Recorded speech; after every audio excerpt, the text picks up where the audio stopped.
lecciones, las 4 participaciones que voy a tener son acerca de recuperando el teísmo clásico. Entonces, creo que sería bueno abrir nuestras Biblias para iniciar. Y aunque no voy a hacer una exposición de este texto, creo que este texto guía o presenta correctamente lo que es el teísmo clásico. Así que abran sus Biblias en Isaías capítulo 6. Isaías capítulo 6, en donde dice en el versículo 1, en el año que murió el rey Usías, vi yo al Señor sentado sobre un trono alto y sublime, y sus faldas llenaban el templo. Por encima de él había serafines, cada uno tenía 6 alas, con 2 cubrían sus rostros, con 2 cubrían sus pies y con 2 volaban. Y el uno al otro daba voces diciendo, Santo, Santo, Santo, Jehová de los ejércitos, toda la tierra está llena de su gloria. Y los quiciales de las puertas se estremecieron con la voz del que clamaba, y la casa se llenó de humo. Entonces dije, ay de mí que soy muerto, porque siendo hombre inmundo de labios y habitando en medio de pueblo que tiene labios inmundos, han visto mis ojos al Rey, Jehová de los ejércitos.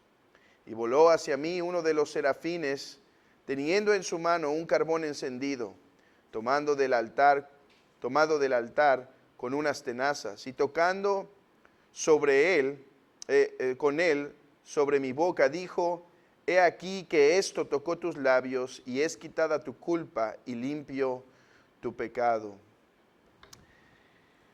Hermanos, este texto nos muestra un Dios que está cercano, pero que en su cercanía no deja de ser alto y sublime. ¿De qué trata el teísmo clásico? De que aquel Dios que está cercano a su pueblo, cercano al mundo, no pierde su trascendencia en el acto. Oremos a Dios para que bendiga este tiempo, pues necesitamos labios santificados y mente santificada para acercarnos al lugar santo. Padre, gracias te damos por esta preciosa mañana. Gracias, Señor, por esta oportunidad que nos das al pastor Jorge y a mí a poder ministrar entre nuestros hermanos. Señor, simplemente como hombres débiles y torpes, intentando dar un poco de dirección en las cosas que tú nos has bendecido, Señor. Padre, permite que podamos aportar un poquito, Señor, en su crecimiento del entendimiento de tu palabra y de nuestra preciosa tradición. Pero Padre, que como ayer insistía el pastor Jorge y hoy se insistirá, que lo que nos ayudes a amar es tu palabra y quién eres tú, sobre todas las cosas, para que podamos, Señor, amarte con todo el corazón, servirte con todo el corazón y desear que sea tu gloria proclamada desde donde nace el sol hasta donde se pone, a través del Evangelio de Jesucristo. Ayúdanos a centrar esto en el Evangelio y en tu palabra, pues para eso existimos, Señor. En el nombre de Cristo pedimos tu bendición. Amén. Me gustaría dar una introducción a las 4 lecciones que presentaré, hablando, poniendo en contexto la problemática que quiero tratar.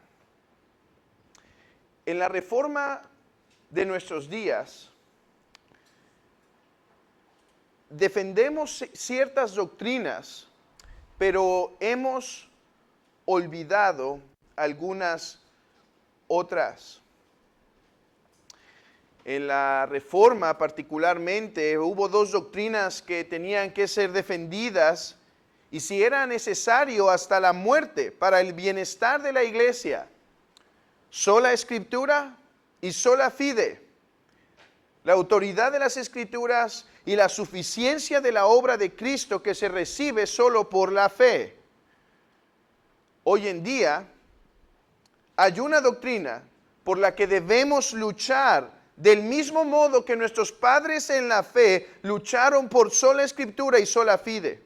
Pero pocos están percatados que tenemos que luchar por esta doctrina. ¿Cuál? Doctrina de Dios. Como cristianos protestantes, cuando escuchamos que alguien dice cosas nuevas o raras, extrañas, respecto a la doctrina de las Escrituras o de la sola fe, rápido saltamos y correctamente nos oponemos a ello. Escuchamos que N.T. Wright está diciendo algo y somos prontos para mostrar el error. Escuchamos que alguien no tiene claridad sobre la inerrancia de las Escrituras, la infalibilidad, su suficiencia y rápido saltamos. No obstante, por diferentes razones, cuando alguien dice cosas nuevas y extrañas de la doctrina de Dios, no obstante, no estamos saltando con la misma vehemencia, ni nos preocupamos de la misma manera, pero lo deberíamos hacer. Teólogos de todo tipo, incluyendo protestantes, reformados y confesionales, han estado diciendo cosas nuevas respecto a la doctrina de Dios y no hay mucho reclamo en el movimiento reformado y evangélico en contra de estas innovaciones. Y esto no es mi percepción, sino que Carl Trueman en el libro, en el prólogo que escribió al libro de Sam Rinningham, que se llama Dios sin pasiones, dice lo siguiente: cuando alguien comienza a remendar la doctrina de la Escritura, muchos cristianos instintivamente sienten que están haciendo algo infame. Pero cuando alguien comienza a remendar la doctrina de Dios, muchos simplemente suponen que gente muy inteligente está involucrada en el mejoramiento de la tradición. La doctrina de Dios es en verdad una doctrina que en nuestros días está en gran riesgo. Y creo que no estoy exagerando con esto.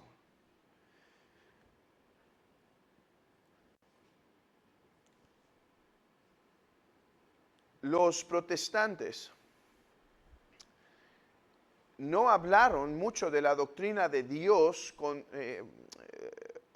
o desarrollaron demasiado porque había un común acuerdo entre papistas y protestantes respecto a la doctrina de Dios.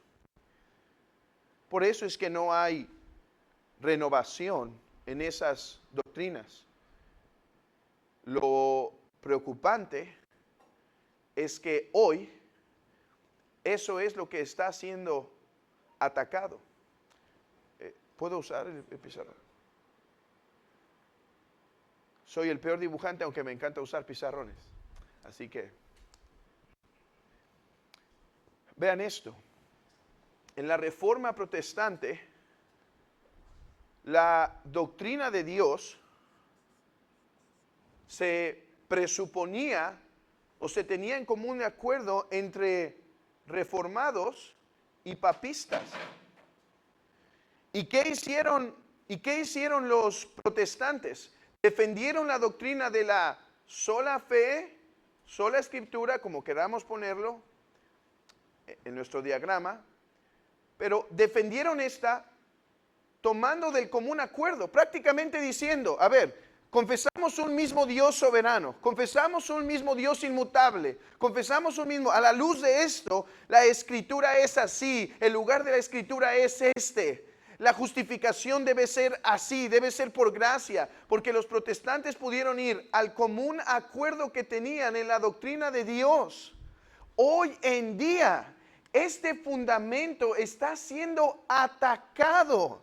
Y no me estoy refiriendo que está siendo atacado por herejes solamente, sino por personas que confiesan la fe protestante, la fe evangélica, e incluso por personas que confiesan la misma confesión de Westminster, la misma confesión de Londres. Esta doctrina está siendo modificada y no estamos oponiéndonos y no estamos alertas. Y quizá no estamos alertas porque no tenemos la herramienta ni la educación para identificar en dónde están ocurriendo estas modificaciones. Lo que hoy yo quiero hacer es, hermanos, si ustedes confiesan la confesión de Londres o algún otro credo histórico como Westminster, la confesión belga, etcétera, ustedes tienen las herramientas para prepararse e identificar todas estas modificaciones y oponerse a ellas por el bien de su iglesia. La doctrina de Dios es en verdad, hermanos, se dice que la doctrina de la justificación es el punto doctrinal sobre el cual la iglesia se cae o se sostiene. Yo creo que la doctrina de Dios es esa doctrina. Si la doctrina de Dios se derrumba, todo en la iglesia se cae, todo. ¿Por qué hoy tenemos personas que dicen ser cristianas, que no creen que el libro de Isaías, como voy a demostrar más adelante, fue inspirado por Dios, sino escrito por diferentes autores? Porque el Dios de esos teólogos no puede ser un Dios que prevé, sino que da el lugar al libre albedrío. ¿De dónde vienen todos estos errores, incluso de la justificación o la predestinación? Un mal entendimiento de la doctrina de Dios.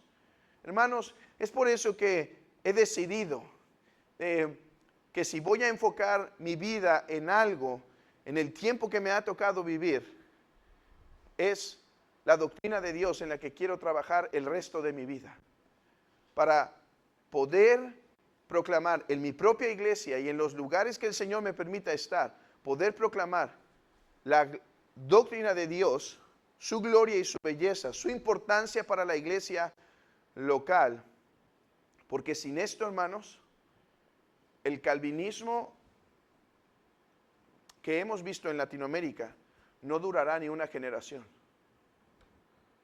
Sin una doctrina correcta, sin una doctrina de Dios correcta, Dios no es adorado correctamente. Y esto no es algo menor, es fallar en el propósito para el cual fuimos creados. Dice el Salmo 50:21, tú pensabas que yo era como tú, pero te has equivocado y te reprenderé por estas cosas. ¿Por qué Israel adoraba a Dios simplemente con sacrificios y no con el corazón? Porque habían olvidado cómo era Jehová. Una doctrina pobre de Dios generará pobre adoración en la iglesia local. Y si de algo quiero convencer a este grupo de hermanos donde hay pastores y maestros, es que es necesario sentarse a estudiar y a profundizar en la doctrina. Que es necesario dar prioridad en nuestra semana al estudio profundo de la palabra de Dios. Que es necesario decir no a ciertas cosas con tal de pasar buenas temporadas de nuestro año meditando en las profundidades del ser divino.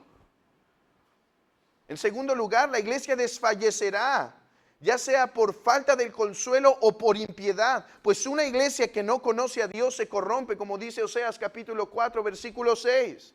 El evangelio se diluye hasta el punto de perderse. Hemos experimentado el recobro del evangelio en nuestra iglesia, en nuestra Latinoamérica.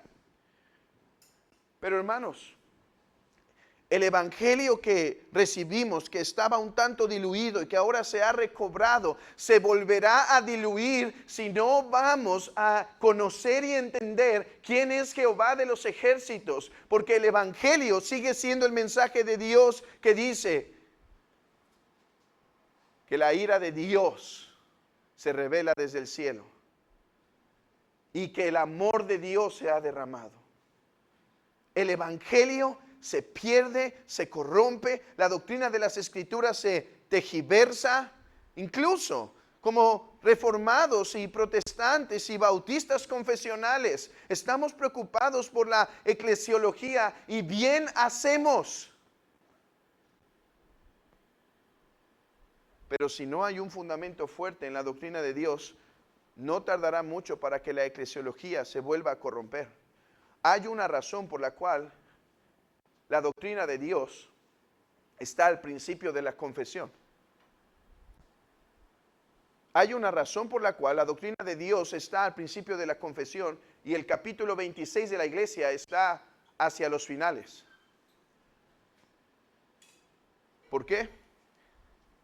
Porque los primeros capítulos son el fundamento estructural de todo lo que sigue. Por algo el principio regulador va en el lugar que va. Porque primero hay que entender quién es Jehová el Santo para después poder argumentar por qué es necesario un principio regulador. ¿Por qué la iglesia anglicana no recibió el principio regulador, sino que con Richard Hooker argumentaron por una forma más libre de adoración? ¿Por qué?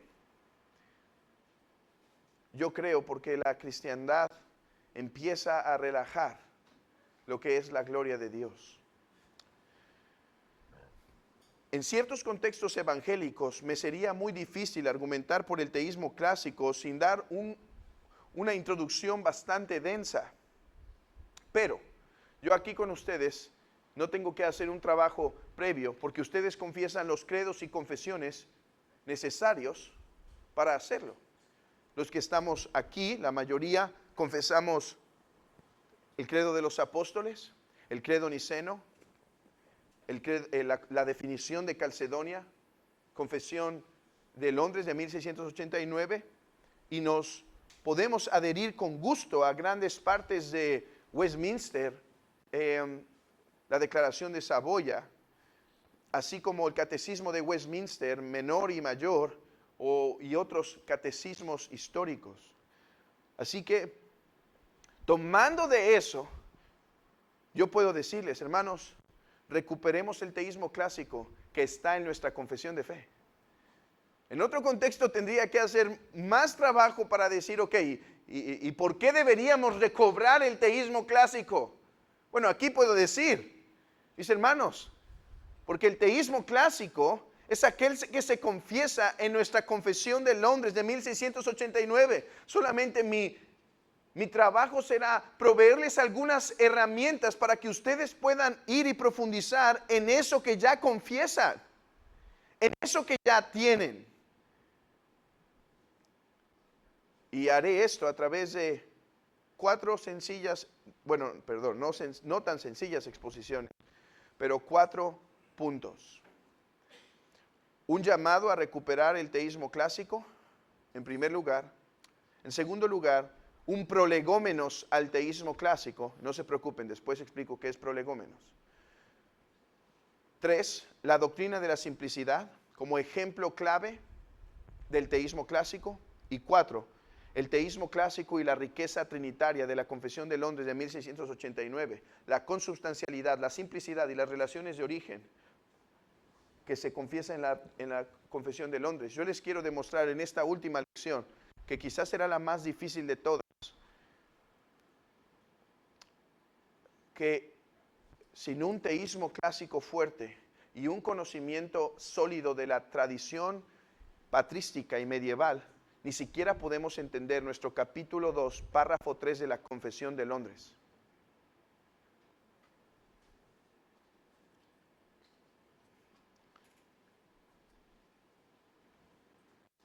Yo espero poder llegar hasta allá. Miren, hermanos.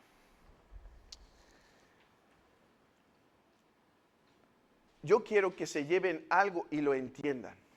Yo podría ponerme aquí, leer mis notas y hacer esto ininteligible. Pero me gusta interactuar, ver sus rostros, ver si hay asentimiento, ver si hay esto para ver, sigo, me hago para atrás, me retrocedo, doy otro ejemplo y demás. Por eso, a veces algunas personas en la iglesia y en otros lugares me han dicho, hermano, ¿me regalaría sus notas? Y yo le digo, sí, pero este no fue el sermón, lo cambié en el proceso. Y a veces pasa lo mismo en estas lecciones. Yo sé que muchos aquí ya traen un trasfondo, han estudiado en algún seminario, así que así preparé mis clases, asumiendo que hay aquí un entendimiento básico de algunas cuestiones. Pero si veo que en los lugares que tengamos preguntas y respuestas hay muchas dudas, voy a retroceder y no importa que no lleguemos a la última lección, quiero que se queden con las cosas más importantes. Y a la luz de esto, les digo lo siguiente, tendremos una sesión no avisamos eso, ¿verdad? ¿Lo puedo avisar? No vamos a tener la sesión de preguntas y respuestas hasta el final. Esa sí existirá, pero vamos a tener una antes. ¿Por qué? Voy a tener las dos primeras participaciones con una defensa del teísmo clásico y el prolegómenos al teísmo clásico, y ahí voy a dejar tiempo en esa última lección para preguntas, y eso me va a dar luz de cómo seguir en mis próximas participaciones en la tarde, hasta qué punto seguir profundizando o seguir o retroceder para establecer algunos conceptos. Entonces, escriban sus preguntas y en la segunda sesión tendremos tiempo. Muy bien. Un llamado a recuperar el teísmo clásico. Mi propósito en esta lección es exponer que el teísmo clásico, ¿qué es el teísmo clásico? Perdón. Distinguirlo del teísmo mutualista, mostrar los peligros del teísmo mutualista y evidenciar si alguien posee matices de teísmo mutualista. Comencemos con una definición del teísmo clásico. ¿Qué es el teísmo clásico? El teísmo clásico no es otra cosa que la doctrina de Dios como ha sido confesada a lo largo de la historia de la iglesia, fundamentado en la palabra de Dios. ¿Por qué entonces no simplemente llamarla doctrina de Dios? Porque hoy en día hay que hacer una diferencia entre la doctrina de Dios como fue confesada a través de los años y como es presentada en nuestros días. Desde la iglesia temprana hubo una doctrina de Dios, pero en nuestros días, digamos que desde el siglo XIX podríamos decir, desde el siglo XIX apareció algunas ligeras modificaciones de la doctrina de Dios. Esta también se llama doctrina de Dios. Lo que ha hecho necesario distinguir esta postura de esta. Y esta la llamamos teísmo clásico.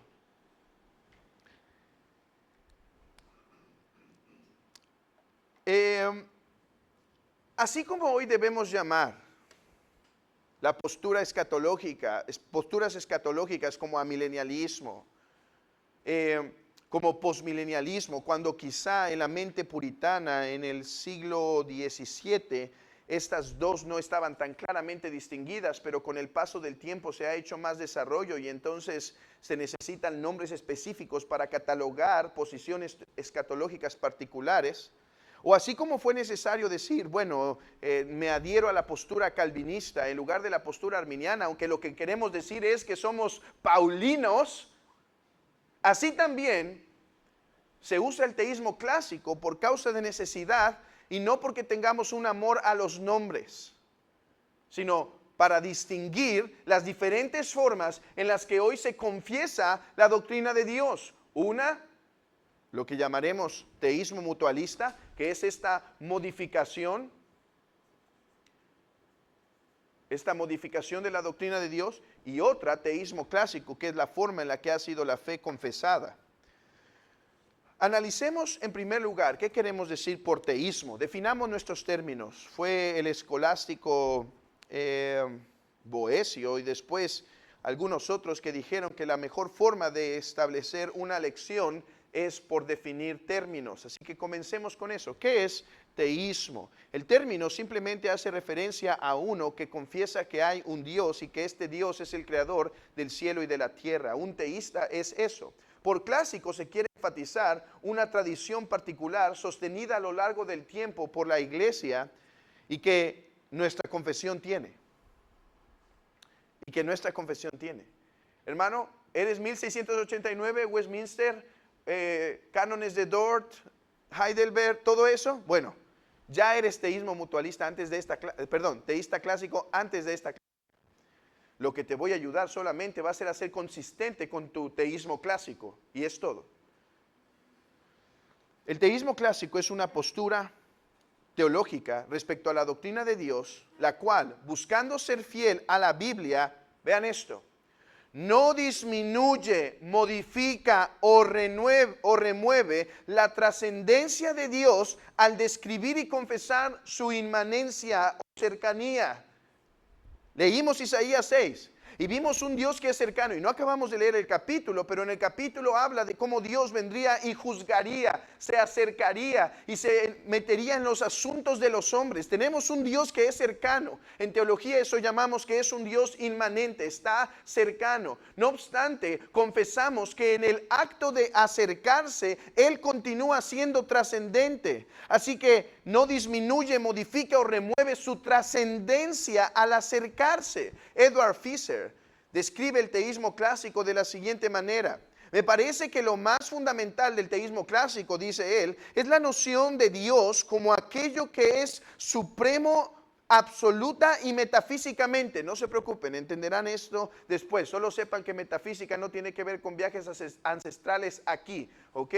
Es una noción que abarca tanto la concepción de Dios que tenía Anselmo y el enfoque de Dios como causa del mundo de Aquino, Maimónides y todos los demás, y que explica la centralidad de la simplicidad divina en el teísmo clásico.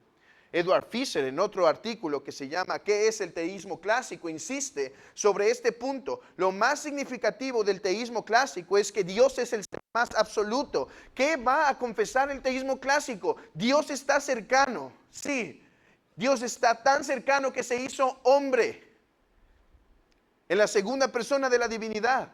Pero en su acto de acercarse, no importa cuál sea este acto, si hablándole a Abraham o haciéndose hombre en la segunda persona de la divinidad, Él permanece tan trascendente, tan absoluto, y que no hay nada fuera de Él más absoluto. Eso es lo que es el teísmo clásico. No hay nada más último, no hay nada más grande, no hay nada más trascendente. O sea, el teísmo clásico simplemente intenta hacer una explicación de aquella confesión, de aquella frase que dijo Dios a Moisés: yo soy el que soy. ¿Qué es necesario para que Jehová pueda ser aquel ser del quien nada depende? Aquel ser que de nada depende. ¿Qué se necesita? Tanto físicamente en nuestro contexto, que Dios sea el ser último, y también metafísicamente, ¿qué se necesita para que Él sea el ser más absoluto? Dios debe concebirse, dice Edward Fisher, ante todo como la realidad última en el orden del ser y la explicación última de las cosas en el orden de descubrimiento. A este respecto, conviene subrayar que la tesis es tanto bíblica como filosóficamente correcta. ¿Qué es esto del Dios supremamente absoluto? La idea es que no puede haber nada más último que Dios, ni física ni metafísicamente. ¿Qué es metafísicamente? La palabra meta viene del griego más allá o después. Entonces, no hay nada más último que Dios. Esto quiere decir, no hay un rey, un hombre, un faraón que pueda someter a Dios. Faraón depende de Dios. Entonces no hay nada más último físicamente que Dios. Todo depende de Dios. Metafísicamente hay verdades más allá de lo físico, más allá de lo físico. Por ejemplo, están los ángeles, los cuales son seres espirituales, espíritus puros. Ellos son seres metafísicos, más allá de la física. Bueno, Dios no depende de esos seres en lo absoluto. Ahora, hay más en otras cosas. Hay ciertas verdades que podemos descubrir que son metafísicas, a las cuales Dios tampoco está subordinado. Y veremos esto más adelante. Es fácil para nosotros reconocer que no puede haber algo más último que Dios, físicamente hablando. Dios es espíritu y por lo tanto no puede tener una causa física. No obstante, en ocasiones no nos es tan claro ¿Por qué Dios tiene que ser un ser simple absolutamente hablando? Para entender mejor esto, déjenme usar la definición de James Dolzal, que da en su excelente libro Todo lo que hay en Dios. Bueno, yo no sé si esa es la traducción oficial. Yo no me basé en esa traducción para mis notas, sino del original se tradujo. Así que disculpen si no es el original, como está en el libro, ¿sí? Él dice, el teísmo clásico, se caracteriza por un fuerte apego a la doctrina de la divina aceidad, inmutabilidad, impasibilidad, simplicidad, eternidad y de unidad sustancial de las personas. Eso es, en conclusión, el teísmo clásico. El teísmo clásico enfatiza la trascendencia de Dios. Dios como la causa última de todas las cosas. Tiene una clara diferencia entre criatura y creador. No hay afectación del trascendente Dios por la criatura. La ultimidad de Dios se vuelve un principio rector de nuestra realización de la teología. Ahora, esa es una breve descripción del teísmo clásico. Pero para entender mejor, contrastémoslo con el teísmo mutualista. ¿Qué es el teísmo mutualista? Bueno, quiero decir algo. Nosotros podríamos contrastar el teísmo clásico con otras desviaciones. Por ejemplo, panteísmo. Por ejemplo, pananteísmo, que es una modificación del panteísmo. Podríamos hablar de la teología del proceso. Podríamos hablar, sí, al menos de estas otras desviaciones, ¿sí? Deísmo. Pero me enfocaré en lo que alguien podría decir, bueno, de todas esas desviaciones, si ponemos aquí al panteísmo, al deísmo, a la teología del proceso y demás, de todas las modificaciones de la doctrina de Dios al teísmo clásico, de todas las modificaciones, esta es la menos grave. Sí, yo estoy de acuerdo. Todas estas son más peligrosas. Todas estas son más dañinas. Y tengamos cuidado, a todos los estoy metiendo en una bolsa, ¿sí? Lo que, caramba, ¿cambió de color esto o qué? Está muy bien negro, me prefiero negro. De todas estas desviaciones, que podríamos llamar como David, olvido su segundo apellido, su apellido, llamó teísmo personalista. Todas estas son modificaciones del teísmo personalista. Sí, esta es la más grave. Y nuestros hermanos que confiesan el teísmo mutualista rechazan el panteísmo, rechazan el deísmo, rechazan la teología del proceso. Mi punto es que todavía hay un poco de veneno en la copa, suficientemente grave como para denunciarlo públicamente. Y hermanos, yo voy a dar algunos nombres, porque es necesario a veces dar nombres para entender la situación. Y cada que me refiera a nombres que son hermanos que en la fe, protestantes, confesionales, algunos, yo voy a hacer la aclaración que, o desde ahora la hago, que eso no quita que puedan ser útiles en otras áreas, que sean nuestros hermanos, que pueda sentarme yo a escuchar un sermón de ellos y que me beneficie, que ame, etcétera. No obstante, mi compromiso es con la palabra, Dios y su verdad. Si esto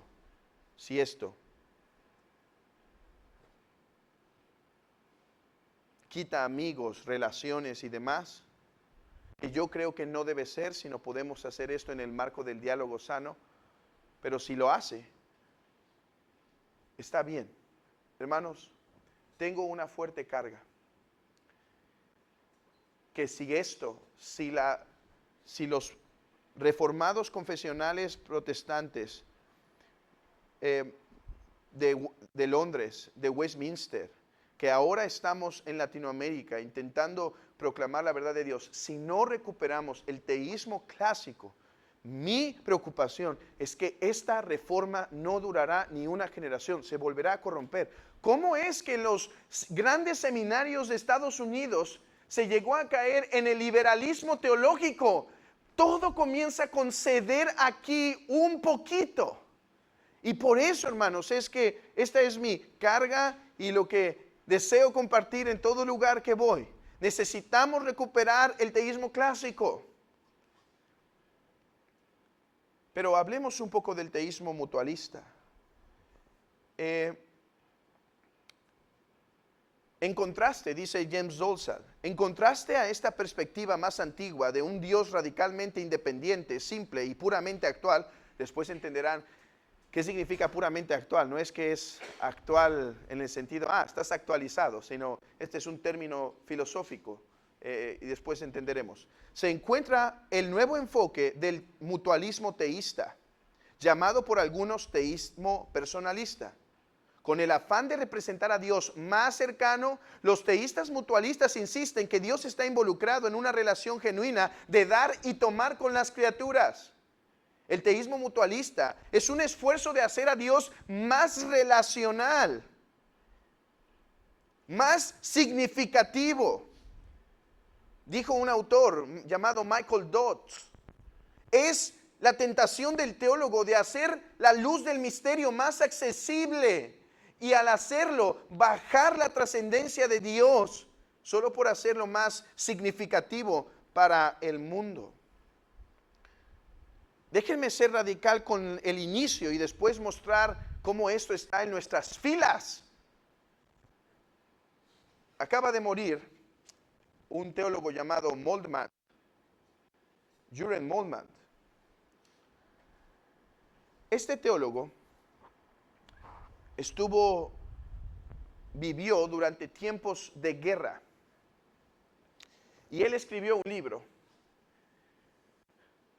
para demostrar y consolar a la gente que en medio de su sufrimiento Dios también sufría con ellos.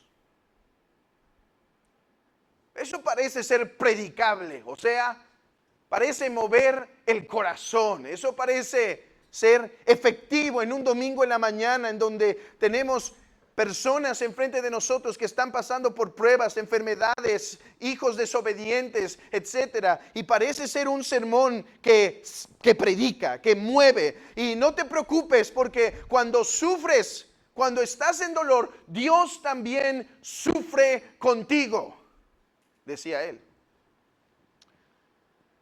No hay nada más desconsolador que un Dios que sufre. Porque un Dios que sufre es un Dios que debe ser consolado. ¿Y quién podrá consolarlo? Porque para dar primero Él tiene que sanar. Ese sermón no predica, no consuela, no trae aliento. Esto desalienta a la iglesia de Dios en última instancia. Los teístas mutualistas tienen esta característica. Piensan que es necesario añadir que la relación de amor entre Dios y el hombre debe ser una relación recíproca, ya que esto es requerido por la naturaleza del amor. En consecuencia, debe enseñarse que Dios mismo, quien del lado del poder generador permanece siendo eternamente el principio original único, entra al ámbito de lo ético o de lo moral en la relación recíproca. Si Dios entra en una relación de influencia mutua y recíproca, dice James Dolzal. Ahora, esto no solo está en teólogos liberales como Jürgen Moltmann, sino en teólogos que respetamos y teologías sistemáticas que apreciamos como Wayne Grudem. Dice Craig Carter, su manera de tratar la inmutabilidad y la impasibilidad es bastante problemática. habla de Dios como cambiante y como si Dios estuviera en el tiempo.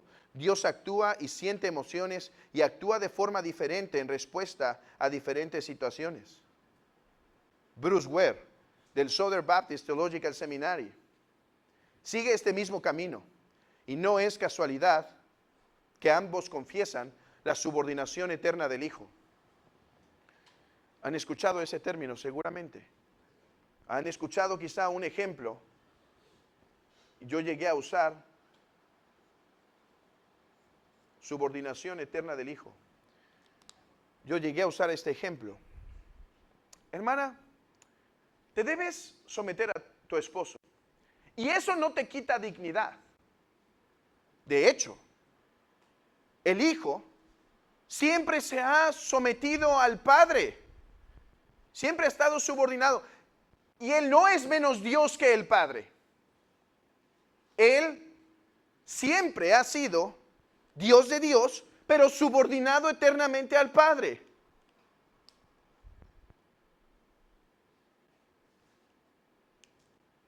¿Saben a qué época pertenece ese ejemplo de la Trinidad? No aquí. No aquí. No aquí, en el siglo XX, en el teísmo clásico. Estos son los rasgos del teísmo mutualista. ¿Has usado ese ejemplo, hermano? Todos tus pecados han sido perdonados. Pero arrepintámonos y corrijamos. Yo usé ese ejemplo alguna vez y sé que predicadores muy famosos lo usan. Déjenme ser amable. No me importa que predicadores famosos lo usen. Está mal y está mal. Ahora, alguien puede decir, pero ellos no son realmente reformados. Wayne Grudem y Bruce Ware, de hecho, no tienen una confesión y de hecho, Wayne Grudem tiene algunos otros aspectos. Ok, se los concedo. ¿Qué tal de John Frame? ¿Quién es John Frame? Profesor por muchos años de Westminster Theological Seminary. Después, profesor de Reformed Theological Seminary, RTS. Los seminarios más importantes respecto a la doctrina reformada en los Estados Unidos. Y esto fue lo que dijo John Frame en uno de sus libros, que ahora está traducido al español. Y digo, tiene muchas cosas buenas, pero ahora tendrán que aprender a comer el pescado y quitar las espinas. Pero el proceso histórico cambia. Y como agente de la historia, esto dice Frame, Dios mismo cambia. Él quiere que el lunes ocurra algo y el martes otra cosa. Un día se siente afligido y al siguiente complacido. En mi opinión, antropomórfico es una descripción demasiado débil. Eso no es lenguaje antropomórfico de esa narración. Eso es demasiado débil. En estos relatos, Dios no es simplemente como un agente en el tiempo. Él está realmente en el tiempo, cambiando como cambian los demás. Esto es impresionante. ¿Quieren más nombres? Scott Oliphint, Westminster Theological Seminary, Filadelfia, actualmente profesor. Él habló en su libro Dios con nosotros que aquí hubo movimientos políticos extraños. Cuando ese libro fue denunciado, Westminster compró todas las copias para que no se pudiera distribuir el libro. Él tiene un libro que se llama Dios con nosotros. Y su argumento es que así como Cristo tomó carne para relacionarse con nosotros, así Dios tomó propiedades antropológicas en el proceso de creación. Y por lo tanto podemos entender por qué Dios cambia y demás. Porque Dios no es simple y puede añadir a sí mismo otro tipo de naturaleza en la cual sí puede relacionarse con el mundo. Porque Dios es tan trascendente que si no toma esas otras propiedades no se puede relacionar. Eso tiene unos problemas teológicos sumamente difíciles que no se resuelven del todo. Porque si Dios es tan trascendente, ¿cómo sí pudo crear esas otras propiedades con las cuales se relaciona con el mundo? Pero dejémoslo ahí.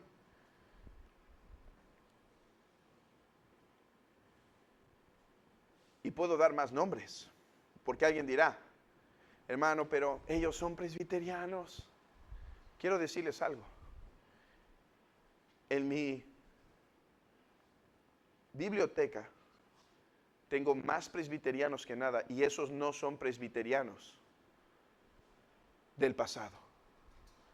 Ese no representa un Herman Bavinck del pasado. No representa teólogos presbiterianos como Stephen Charnock, los cuales se sentirían o ahora mismo se revuelcan en su tumba al decir que un presbiteriano confiesa así. Pero ¿quieren algunos nombres de bautistas? ¿Qué tal James White?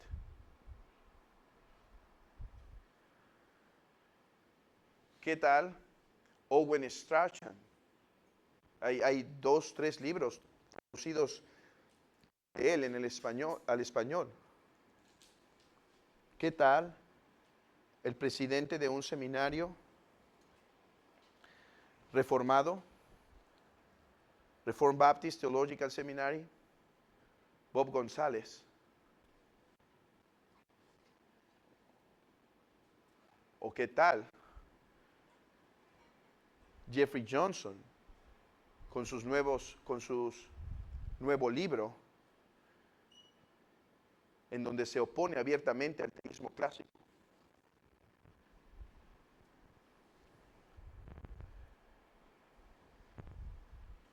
Hermanos, esto está entre nuestras filas. Y antes de pasar a la conclusión,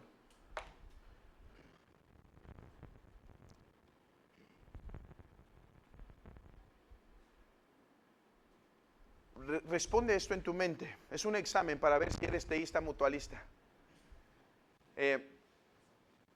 No te preocupes si eres. Hay solución. Pero responde, si tienes una hojita, responde ahí. Y esto nos puede ayudar a examinarnos si hay rasgos. Les digo algo, que seguramente los hay. Por ejemplo, puedes decir que Dios es infinito en perfecciones, pero no totalmente otro.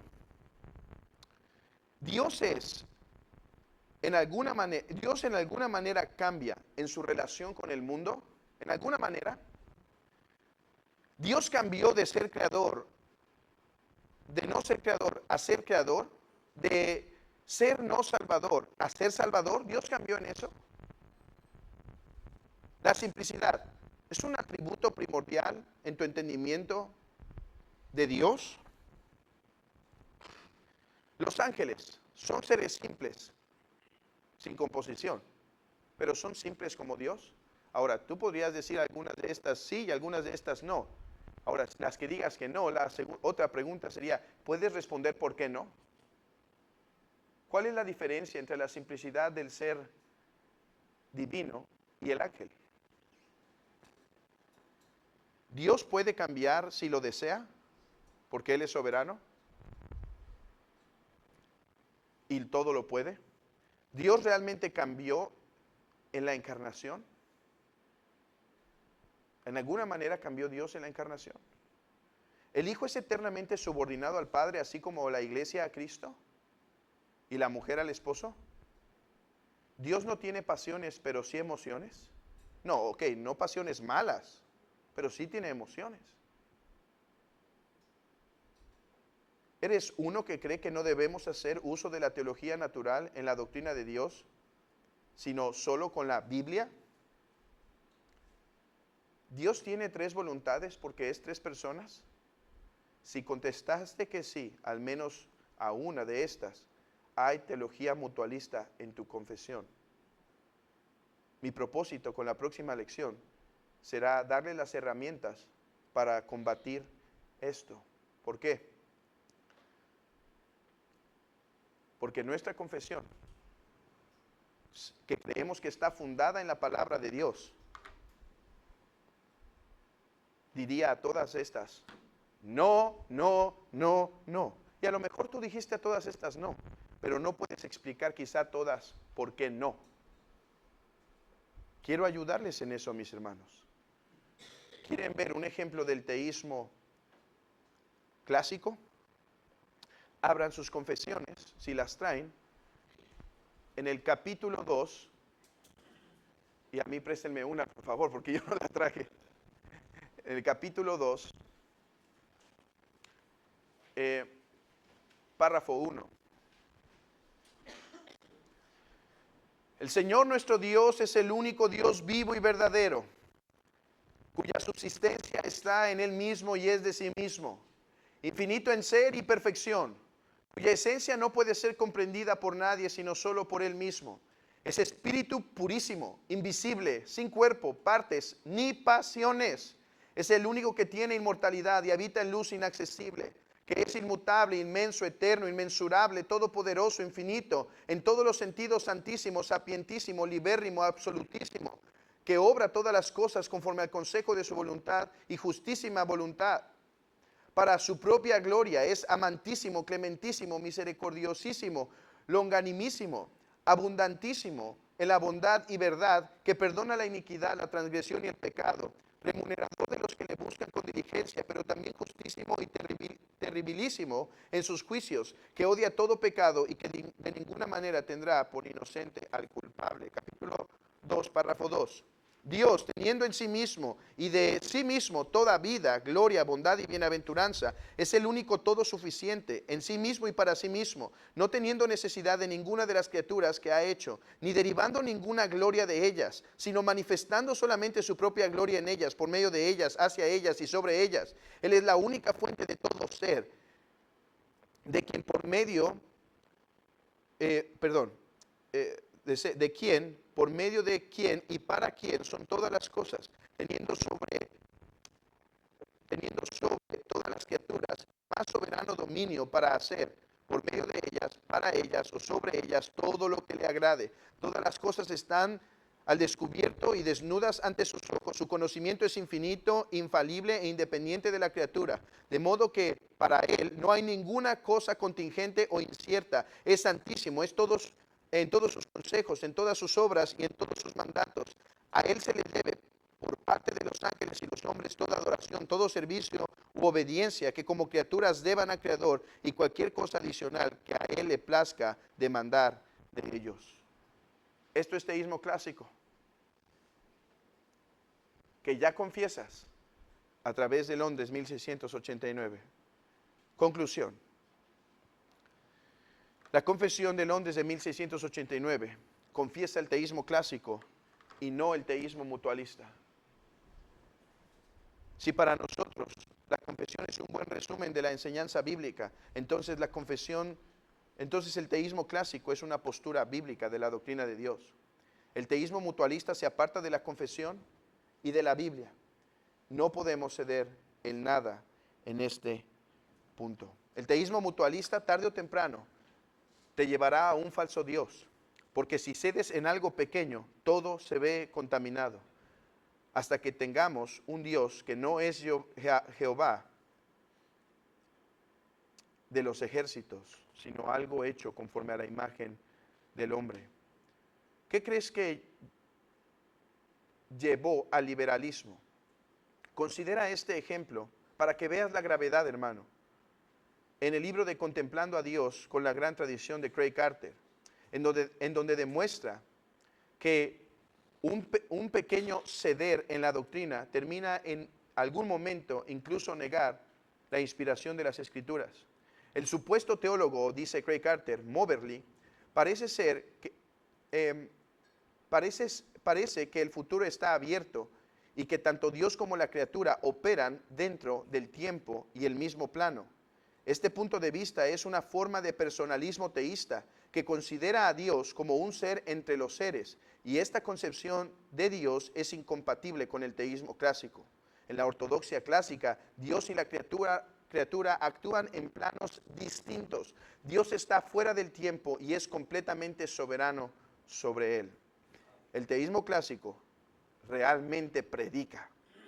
Isaías 6 es un texto que demuestra que Él se ha acercado, pero continúa siendo alto y sublime, y por lo tanto le debemos adorar como Él es. No hay nada que modificarle, no hay que hacerlo más cercano, ya es, solo que es cercano y trascendente a la vez. No domestiquemos la doctrina de Dios. Confesémosla en su profundo misterio.